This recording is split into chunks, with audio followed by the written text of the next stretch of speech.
It's Ash from Super Videos, back for another Walking Dead episode review. This is going to be my review for Season 9, Episode 6, which was called Who Are You Now?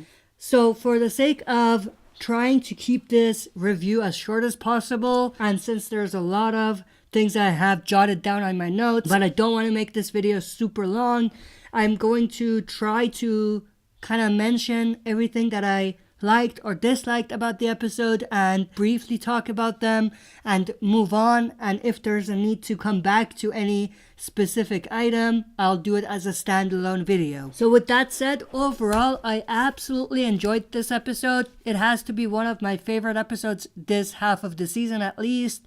Of course, with Season 9, Episode 5, Rick's final episode being pretty much the best episode so far in Season 9. So this episode comes in second for me. I think this episode had a great balance between comedy, mystery, drama, and action.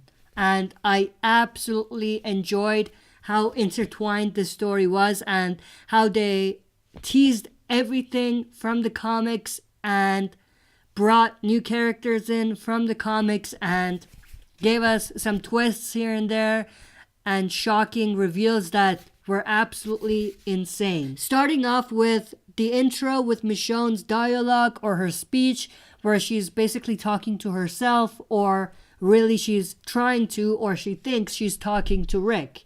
I really like that speech or dialogue. It could have been trimmed just a tiny bit, but I thought that was pretty epic. Of course, they're still coping with Rick's quote-unquote death. Not only Michonne, but others like Daryl and Carol as well.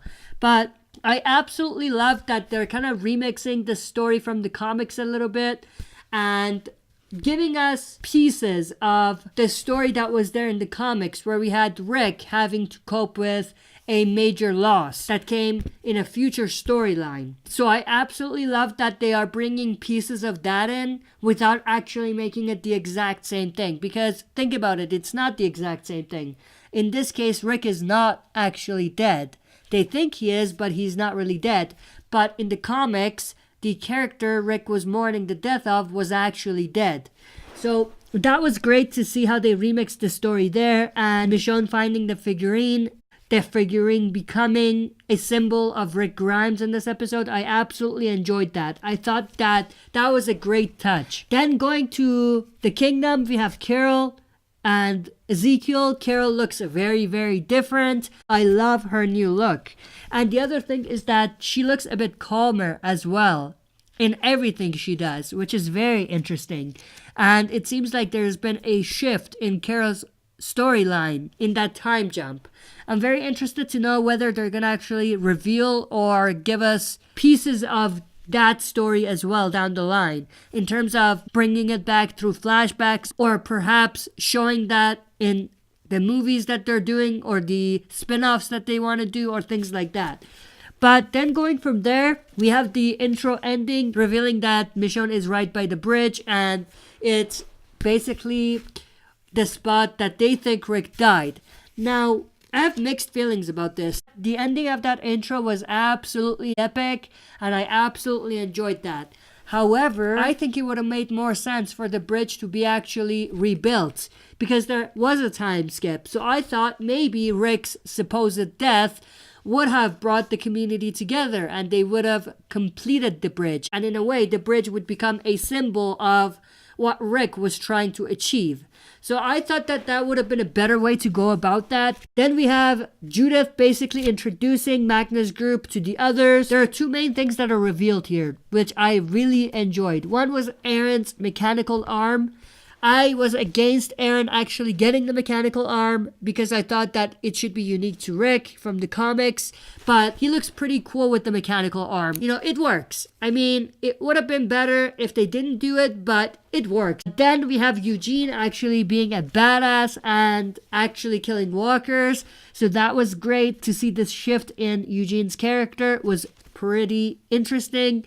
And I'm sure Rick's last words to Eugene before he left and ended up quote unquote dying had a lot to do with why Eugene kind of move towards this transition of becoming this character from what he used to be.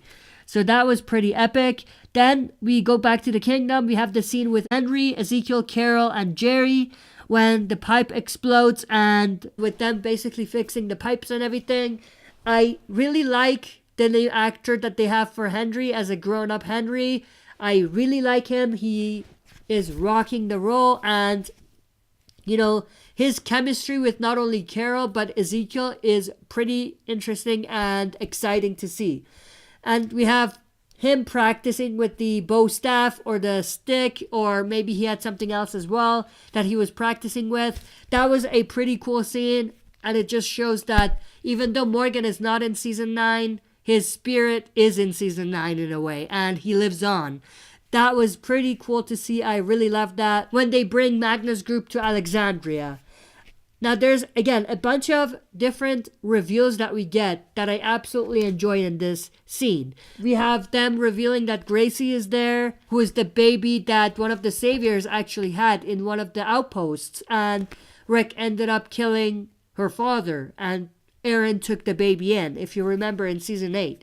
So that was a great callback to season 8 and a continuation of that storyline. And then when we get to the part with Michonne actually, not being so happy to see the new group and searching them and everything, we have Judith stepping up and saying that it was her who brought them in and made the decision to bring them in. I really enjoyed that. I absolutely love what this actress is doing to the Judith character. And then, of course, the last reveal is that they have a sort of committee that they have set up where they can vote for big decisions like this, bringing new people to the community. That was a great kind of addition to the show. Of course, they did something along those lines in the comics as well. Not quite like this, but somewhat like this. And also, they already did something like this in the prison story arc as well. So it was also a good callback. Now, the other thing that I absolutely love is that they mentioned the fair. Of course, for comic readers, we know there's a big significance about the fair that they're having. It's about the celebration. It's about being evaluated, and it's about the storylines that are involved in having this fair. So I'm sure a lot of comic fans really enjoyed getting the reveal about that. By the committee, and we have Michonne revealing to everyone that Magna was lying, and that's basically what stops the deal for everyone. So at that point, no one wants them around. Of course, as comic readers, we know whether to trust this group or not, but for non-comic readers, I'm sure that you still don't know whether to trust this group or not. Then from there, we get to the most weird and odd scene from this episode, which is the Father Gabriel and Rosita scene. Of course, they do talk about going further, looking for more people, and things along those lines, which I thought was a great kind of tease at the new threat that's going to be coming up. And I've already talked about this before, so I'm not going to talk more about that. But other than that, we get the reveal that they're a thing. They kiss, and, they seem to have built a relationship over the time skip that we had. Do I like this relationship? Am I a fan of it? Not really. I'm indifferent about it. I mean, there isn't really any chemistry between them, or not that I've seen, based on what we've seen before the time skip. But, there was a time jump. So they could explain it by just simply they grew closer together in that time jump. Then we get the part where Henry is trapped by the saviors and Carol shows up to save him. That was a good reveal. I mean, I didn't expect to see saviors in this episode, especially not in this manner. So I definitely enjoyed seeing them.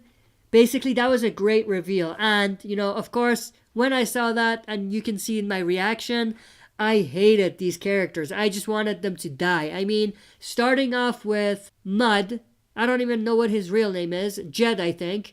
And then the other character, Regina. Both of those characters, I never trusted in the first place. Of course, for Jed, he didn't do anything to make me want to trust him anyway. But, I wanted them dead and gone right away as soon as I saw them. And I wanted Carol to be the one that does it. And I wasn't disappointed in this episode because that ended up happening. And I absolutely enjoyed that. But before we get into that, we have the conversation between Henry and Carol. I absolutely loved that, and it was a great scene between them. It just shows how close they are together.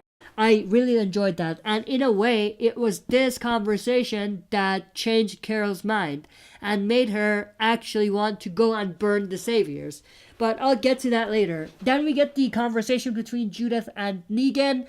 Absolutely epic. Loved that. Love what they're doing with Negan.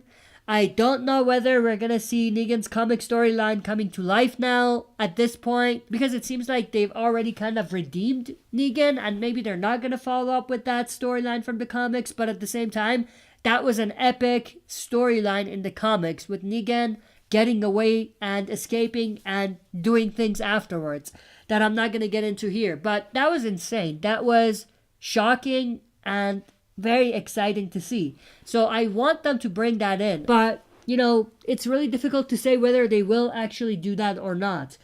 But then going from there, we have the scene with Eugene and Rosita at the water tower, and Eugene basically injuring himself.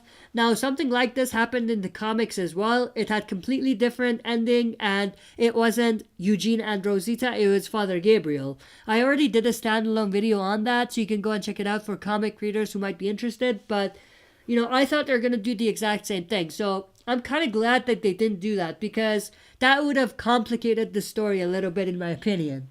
But, of course, it did what it needed to do, which is injure Eugene. And so that means that Eugene and Rosita have to hide in the ditch, which connects to them having to hide in the ditch when the herd passes by. And that's basically when they give us the reveal about the new threat that's going to be coming up. So I think that scene with Eugene and Rosita at the water tower did what it needed to do. Then going from there, we have a discussion among Magnus group and what they can do in order to stay. I absolutely enjoyed that conversation. Luke and Nagla are becoming my favorite characters from that group. And then of course we have the part with Carol burning the Saviors. I thought that was epic. I absolutely enjoyed that. And it was definitely reminiscent of how Carol, of all people, burned the Saviors in one of the outposts in season 6, if you remember. When Carol and Maggie were actually taken hostage by the Saviors, they were taken into this kind of outpost, and Carol ended up burning Saviors in a small room. So I thought that was great that this was a parallel to that. And also, it was a great way to show that Carol is still a badass. And maybe she's going back to her kill everyone state. Which I don't want to see really, but I do want to see Carol being a badass. Then going from there, we have the reveal about the Rashon baby or the Rashon kid. That was pretty great. I absolutely enjoyed it. Of course, they did tease that right before Rick left Michonne in the last episode, 2 episodes back, I mean. So it wasn't out of nowhere. They did hint it, they did tease it, and we were waiting for it. I'm sure there were some people that were shocked, but some people, or most people I should say, knew that it was coming. In a way, we have a Rick Jr., which is pretty cool. And I think they even named the baby RJ, which could be Rick Jr., which is very cool. We have the scene with Magna and Michonne. Magna wanting to kill Michonne and then changing her mind. That was all great to see. And in a way, we are beginning to see a shift in Magna's character as well. And she is becoming more trusting. And she is becoming more honest as well. Carol and Henry coming upon Daryl, who's just out in nature, living by himself. That was also great to see, a great reveal. And then we get the part with Michonne's scar. Now, I already did a standalone video on Michonne's scar, so I won't get into that, but it's definitely connected to Rick. Then we get the last part with the Whispers. Where are they? And they must be close. Don't let them get away. Again, I already did another standalone video on this as well, so you can go and check it out. So I won't get into details there, but for comic readers, we know what this is, and we are excited. And I loved what they did in this scene with the Whisperer's tease. Absolutely enjoyed it. It was exciting. It was shocking for non-comic readers, and it was insane, I would say. But for non-comic readers, it's a new threat. What seems to be happening is that walkers are evolving. They are speaking, and they might even be doing other things. We do know, based on the trailer, that they are beginning to act intelligently. They are milling around in circles. We could potentially see more things from them. But I won't reveal whether it's walkers or what it is, but based on what we know so far, for you, non-comic readers, walkers are speaking, and they are whispering, and, they are intelligent. They are evolving. That's it for this review. Absolutely loved this episode. It has to be one of my favorite episodes of this season so far. That's it for this video. See you next time for another super video. If you like what you see, press like, subscribe for more content, and press the bell button to receive notifications for daily uploads. Like and follow the Facebook page of this channel to join our community. And check out the upload schedule to learn more about daily uploads.